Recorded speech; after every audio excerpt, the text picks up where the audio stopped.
What is going on, everyone? Welcome back to the Boardroom podcast, where we help you stay calm, change lives, and have business on your terms. Now, today we are going to be diving into something that's probably going to get a little heated, right?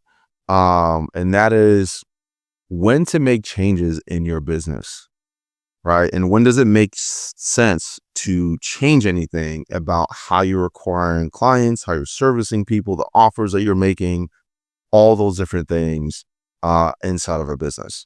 Now, the reason why this is so relevant and top of mind is because we've actually witnessed two extremes of this, right? One extreme is pretty much put this person out of business, right? The other extreme is helping them scale and figure out what's working, what's not, and there's a very specific problem that's being solved for. So for you, Tikis, what have you seen? Let's start with the bad reasons. What are some bad reasons to make changes in a business? Probably the main couple ones is probably squirrel syndrome. So if you see something and oh my God, I want to do this, and I want to do this book funnel, or I want to do this low ticket funnel or whatever, right? So that's a bad one, right? It's the squirrel syndrome. Second is not knowing what you're doing, right? Just because something may not be working, it's okay. Let's look. Why isn't it working? What are the numbers? Give me the details. Give me the stats. Why isn't it working? Instead of just throwing up your hands and say, it's not working. Let's just change everything. That's the bad way to go about anything, right? There's always got to be strategic moves on why you are changing something, right? You might have to just make one little tweak to something in the funnel to start getting results. You don't change your whole strategy and just say, F this, I'm just going to change everything because I'm over it. I'm not getting results and I'm frustrated. Yeah. And a lot of people do that. It's all emotional why they're making changes. And you mentioned squirrel syndrome. For those of you guys who are listening and don't know what squirrel syndrome is, I'm just going to give you a quick detour and give you the reason what it means. Squirrel syndrome comes from that movie Up. If you've not seen it, it's by Pixar. One of the few movies that's made me cry, because it's that opening scene is just crazy. You just rip your heart out immediately.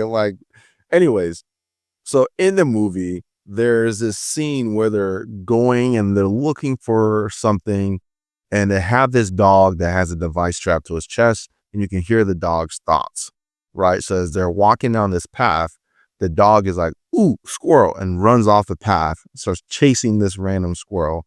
And then they wait for him, and then it comes back, and then they start making some progress. And then the dog sees another squirrel, and it goes, ooh, squirrel, and runs off the path. and it keeps doing this. And it's so funny. As I was watching that movie, I'm like, this is a lot of how entrepreneurs are. And I have squirrel syndrome. Same here. I am very open about the fact that it's something that I struggle with. But at least I know when it's creeping up, and I can go, you know what? I need to table this. I'm going to put this on the radar. I'm going to write this down so that it doesn't distract and consume an unnecessary amount of space in my mind. But so many people make changes due to squirrel syndrome, where they're like, there's a problem that needs to be solved. And as soon as they run into that problem and get any kind of resistance, they look for an easier way out. Right. And then they're like, ooh, squirrel, let me try this book funnel. Right. Or my VSL funnel is no longer working. Ooh, squirrel, let me do a low ticket. Let me try doing a low ticket. And it's just trying random stuff.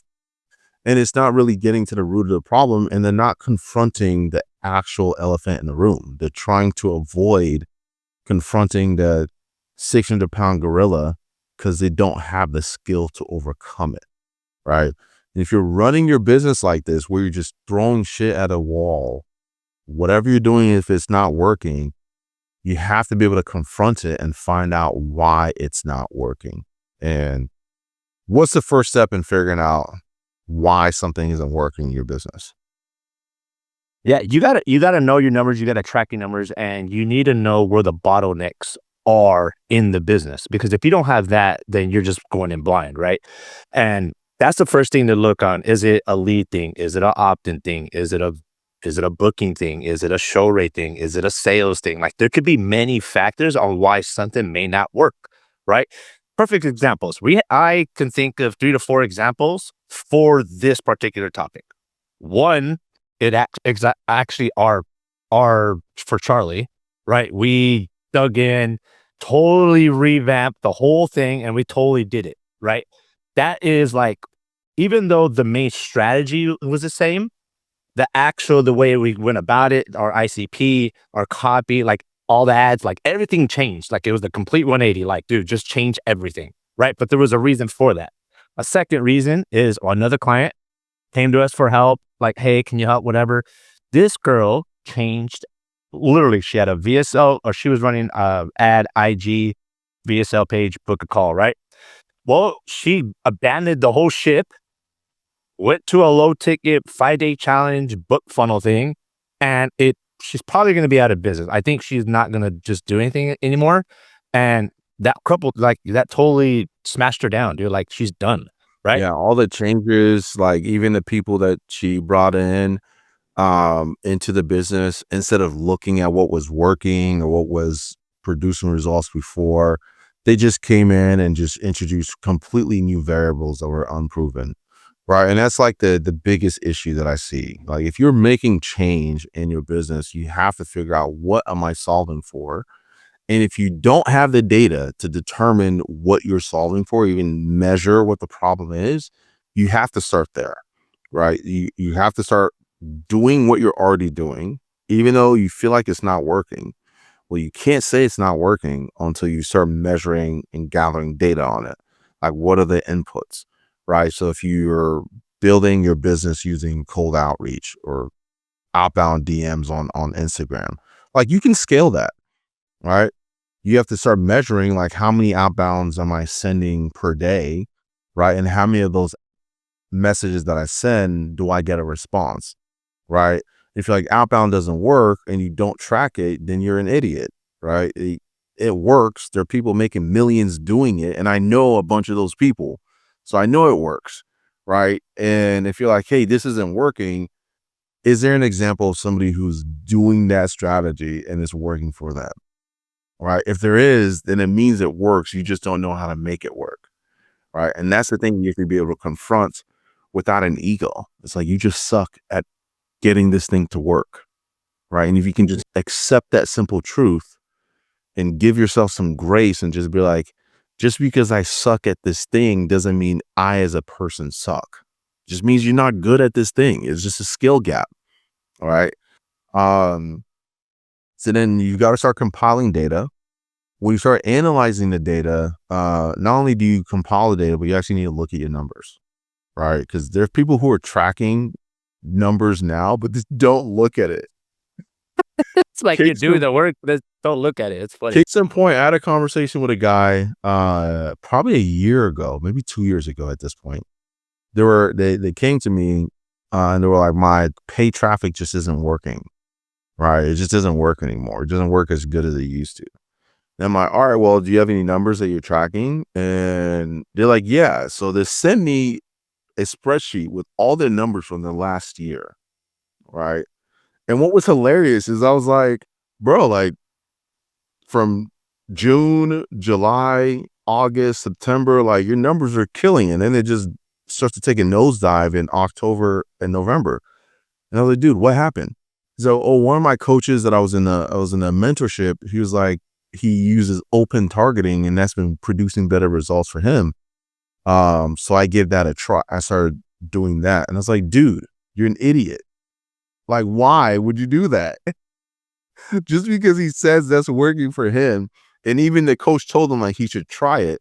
I'm like, that coach is an idiot too, because if you had just looked at your numbers, you would have seen that you're getting great results. Just keep doing more of what you're already doing.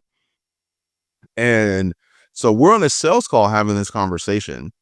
And I didn't even sell him into the program. I was like, dude, like, you don't need our help. Like, turn off whatever you're doing, turn on what you were doing before, and then get back to me about it in a couple weeks. And then he sends me a message and he's like, dude, like, I'm getting, like, I just closed like 8K worth of deals in the last 14 days doing what you said. I was like, no shit, Sherlock. Oh, dude. Yeah. But the things that are out there is crazy. And the things that mentors and coaches will tell their clients to do. If you're giving someone advice and you don't have context on their business, you don't have context on who they are, and you don't even look at the numbers and you look at their data, like you're giving bad advice, not because you're trying to be malicious, but just simply because you just don't have enough information to give targeted and useful feedback. Right.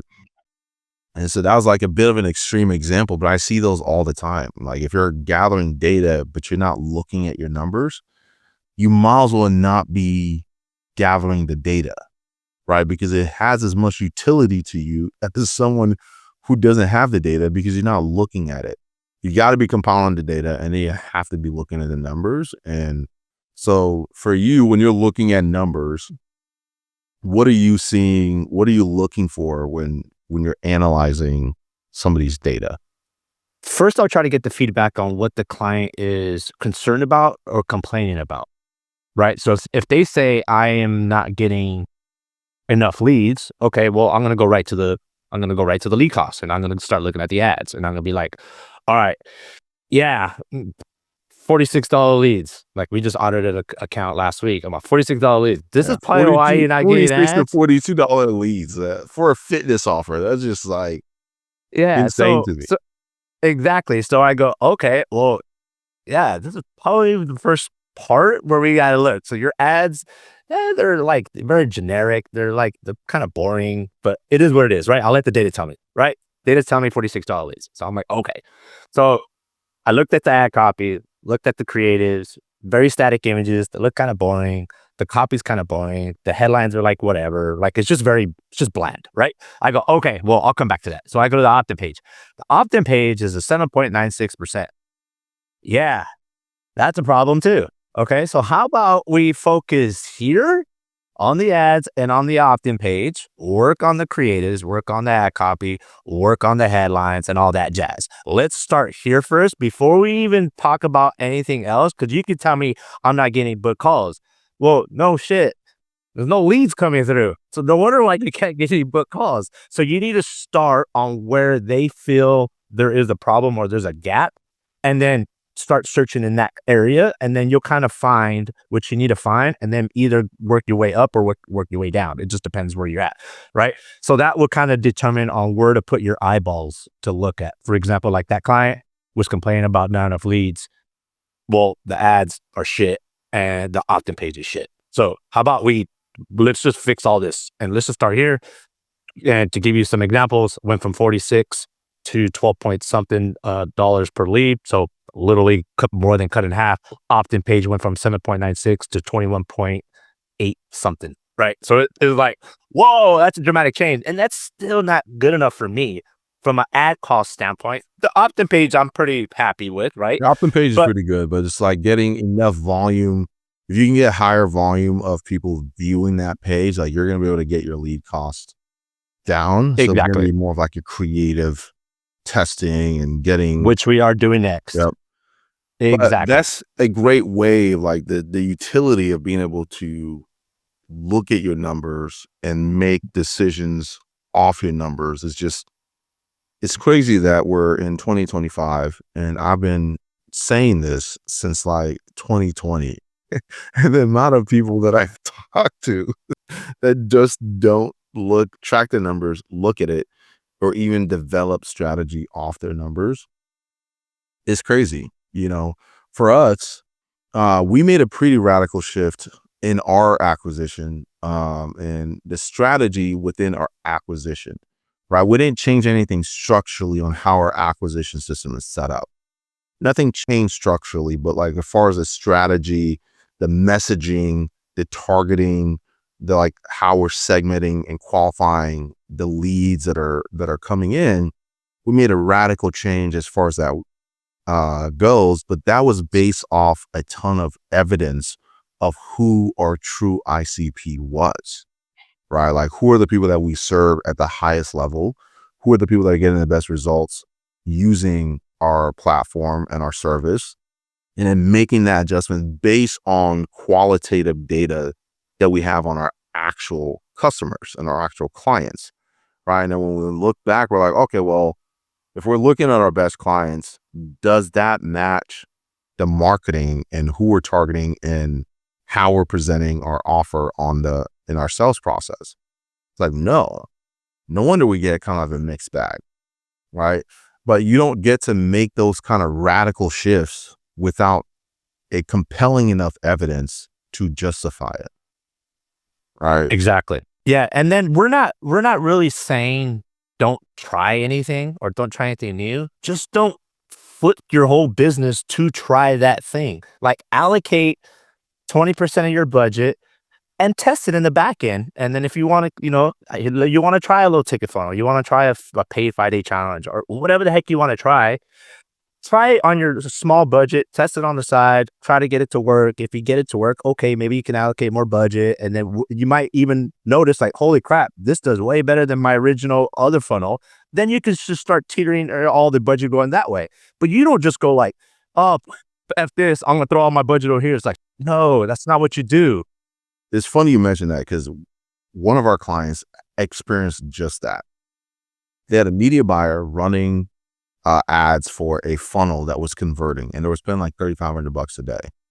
And then this media buyer, decides that they need to shift and start testing different strategies for like their ads. And they shut off their $3,500 a day campaign that was producing a ridiculous return on ad spend, start spending $5K a day testing new shit that wasn't proven. I'm Hey, like, terrible. who in their right mind would even do that?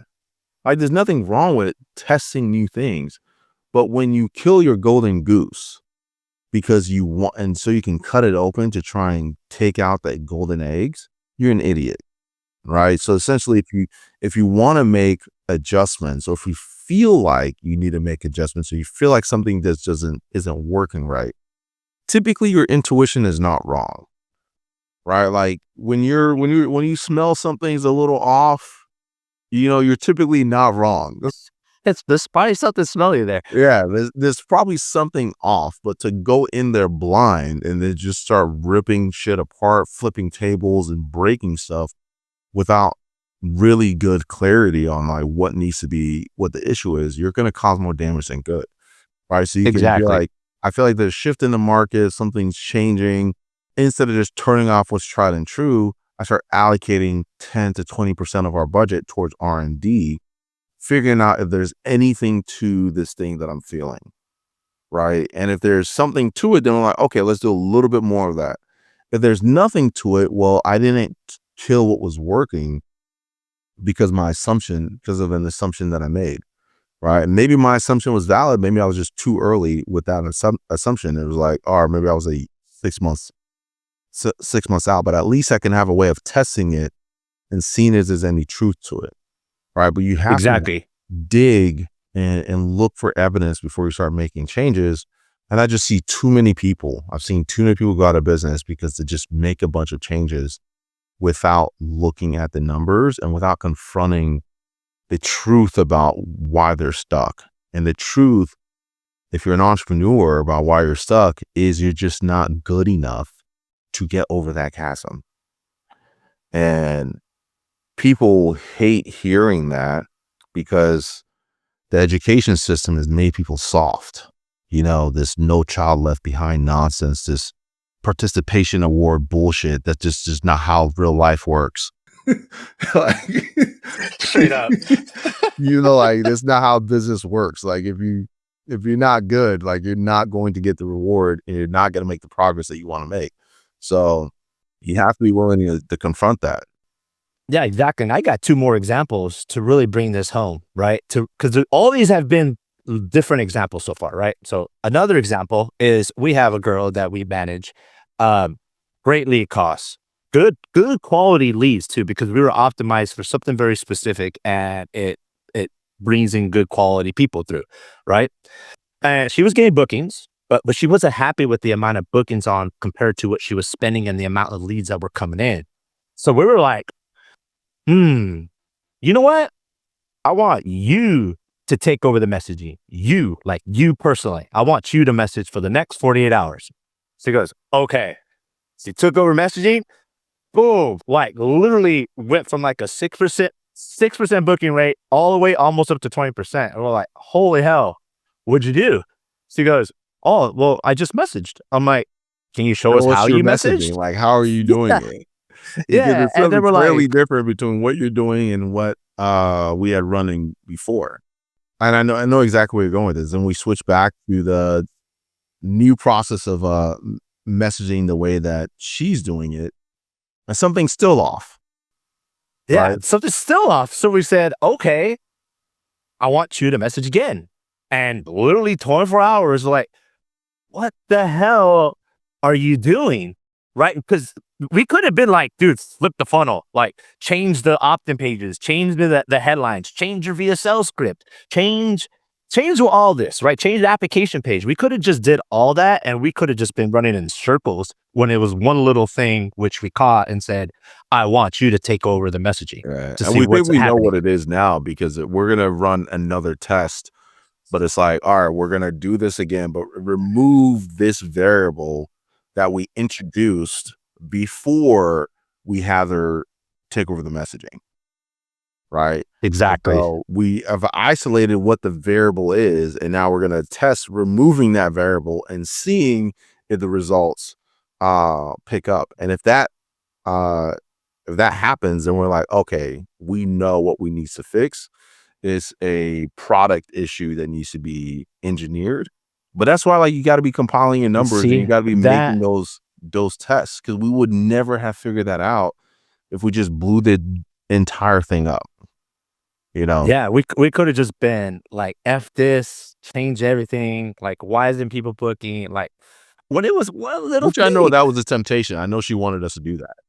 She wanted us to do that, and we were like, She wanted to go just wait." Armageddon and we'll put everything up. But it's like, no, we got to take our time and figure out what's happening, because we're gathering data, we were able to rule out a bunch of stuff. Like, okay, well, we know it's not the lead cost. We know it's not the opt-in rates. We know it's not the show rate, because even with the bad show rate, they're still making sales on calls that book, right? We know the sales team is still performing as expected when they get at bats, right? So there's only one delta in this entire process, and that was like messaging, right? And then within the messaging, there was a few different variables that we had to solve for. Now we've identified one variable that we need to solve for compared to the several different ones that we were trying to solve for initially, right? And that's really the process of getting down to the bottom of any issues and figuring out what's going to work and what's not. Is you got to be gathering data, you got to be analyzing the data, you got to be developing strategy around your data, right? You can test based on your assumptions, but never make radical changes based on your assumptions, right? Test based on assumptions. Don't make radical changes based on assumptions unless you have enough quantifiable evidence to justify it, right? Exactly, and And take then your time too. Don't be so quick to be like, "Oh, like, yeah, all right, let's do that." Like, think about it a little bit, right? Yes, analyze the data. Yes, compile the data, analyze it, and make a decision. But when you make that decision, like sometimes we're quick, like, dude, sometimes you'll slow me down and be like, well, let's think about it. I'll hit you up in a little bit, or I'll hit you tomorrow, and then we'll just slow down, right? Trust me, I'm like, all right, let's go, right? But slow down, compile the data, analyze it, and then think about it a little bit, because if something might pop up, like we could have just been very quick to pull the trigger on changing everything for this particular person. If we just didn't be like, hold on, we'll come back. Let's just come back, and then we'll figure it out. And then that's when we said, just take over the messaging, and then go from there. And it's sure shit, sure shit. The and whole even thing like her changed. taking over the messaging didn't really give us the answer that we need, but it quantified like it validated the assumption that the gap was in the messaging. And then now we're like, okay, we switch back, but we're not seeing a real difference in the messaging. Like the when somebody responded, and like the response to booking ratios, kind of like, it's not crazy. It's not quite where we want it to be, but it's not so far off that it's a problem, meaning that there was a separate variable that we didn't solve for initially that we didn't even think was a variable. But once we kind of went through and looked at the evidence, like this has become a very clear variable. And this was the only thing that changed, or this is the only thing that was new that we didn't really test for. All right. Mhm. But Exactly. that's why you got to kind of slow down and take time to go through your stuff, take time to analyze, take time to examine and develop different assumptions based on the data on what you want to test, what you want to solve for. And if it's a skill gap, you have to solve for the skill gap.